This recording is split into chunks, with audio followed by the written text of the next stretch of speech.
झेप मराठी, आरसा महाराष्ट्राचा।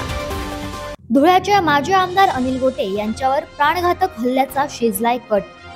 स्वतः अनिल गोटेंनीच प्रसिद्धी पत्रकाद्वारे केला गौप्यस्फोट। गेल्या काही दिवसांपासून गोटे यांनी महापालिका आणि मंत्री रावल यांच्या विरोधात मोहीम उघडली आहे। भ्रष्टाचार व गैरव्यवहाराची वेगवेगळी माहिती पत्रकार परिषदांमधून ते देत आहे। माहितीच्या अधिकाराद्वारे सातत्याने माहिती मागवण्याचा त्यांनी धडाका लावलाय। यामुळेच बीड प्रमाणे धुळ्यातही राजकीय विरोधकांचा बंदोबस्त करा असे भाजपच्या वरिष्ठ पातळीवर ठरल्याचा गोटे यांचा दावा आहे।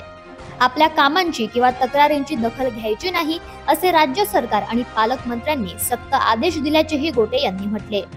भविष्यात माझ्या किंवा माझ्या कुटुंबाच्या अथवा कार्यकर्त्यांच्या बाबतीत काही दुर्घटना घडल्या तर आश्चर्य वाटायला नको, परंतु असल्या शिखंडी धमक्यांना आपण भीक घालत नाही हे आव्हान म्हणून स्वीकारतो असेही गोटे यांनी म्हटले।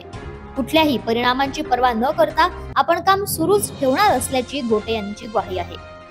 अशाच वेगळ्या आणि ताज्या बातम्यांसाठी पाहत रहा झेप मराठी, आरसा महाराष्ट्राचा। संपादक प्राध्यापक अनिल चव्हाण, धुळे।